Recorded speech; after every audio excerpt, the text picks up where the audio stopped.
Isa na namang luto ng manok ang ating i-share ngayon. Una, hiwain natin ang manok ng katamtamang laki.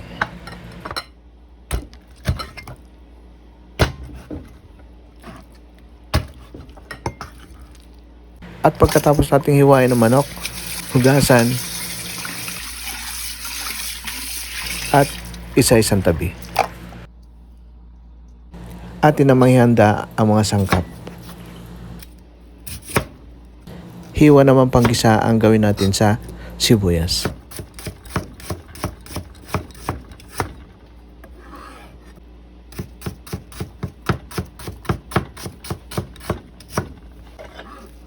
Atin naman isunod ang luya.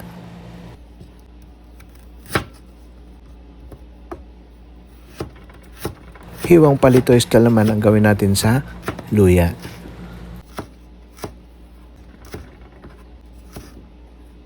At pagkatapos nating hiwain ang luya, isunod naman natin ang bawang.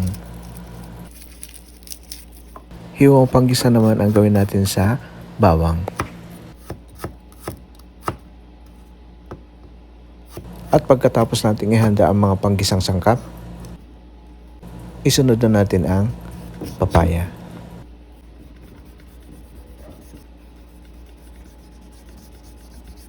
Hatiin ang papaya at tanggalan ng buto sa pamamagitan ng kutsara.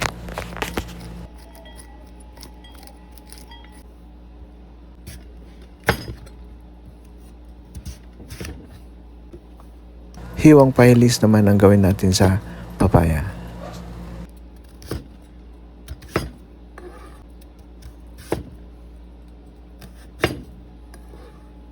At atin naman himayin ang dahon ng sili.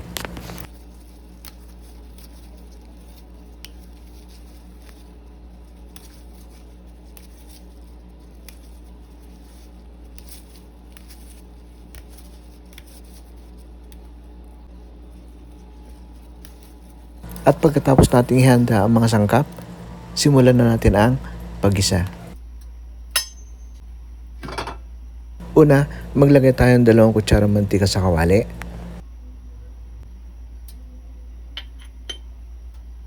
Antayin uminit ang mantika bago natin ihulog ang bawang.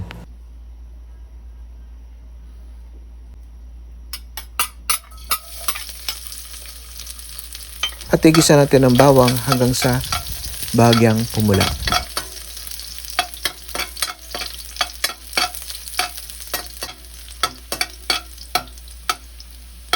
At kapag pumula na ang bawang, isunod na natin kaagad ang sibuyas at luya.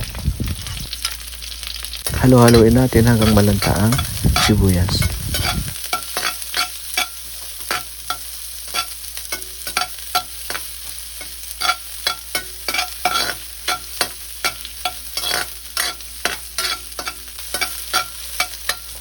At kapag nalanta ng sibuyas, ihulog na natin kaagad ang manok. At igisa natin ang manok hanggang sa magbago ang kulay.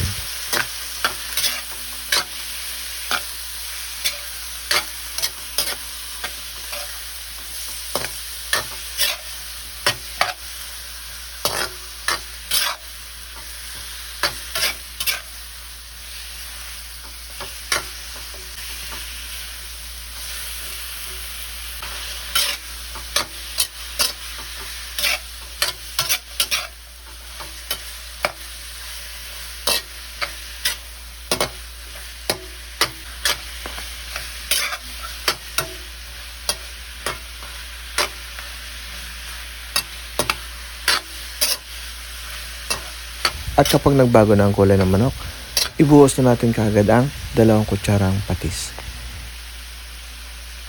Halo-haluin hanggang sa umamoy ang patis.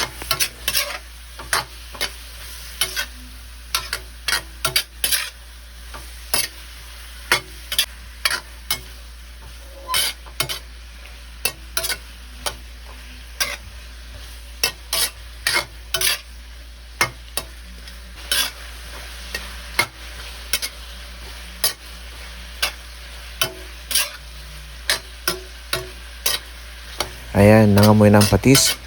Ihulog na rin natin ang chicken cubes. Tsaka natin ibuhos ang 1 tasang tubig.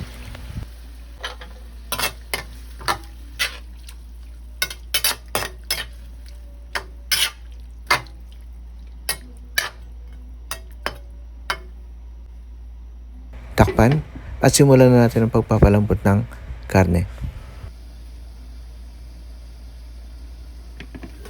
Pagkulo, dagdagan ulit natin ng 4 hanggang 5 tasang tubig.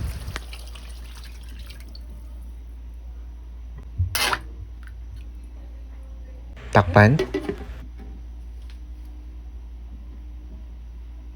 At pagkulo muli, ihulog natin kaagad ang papaya.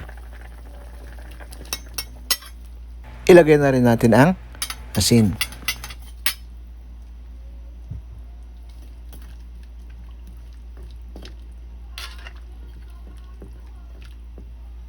Takpan at half cook lang gawin nating luto ng papaya para mas masarap.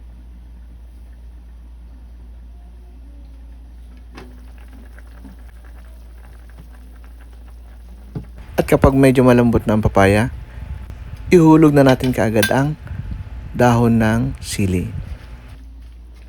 Pagkahulog natin ng dahon ng sili, pakuluan ulit natin ng 1 minuto.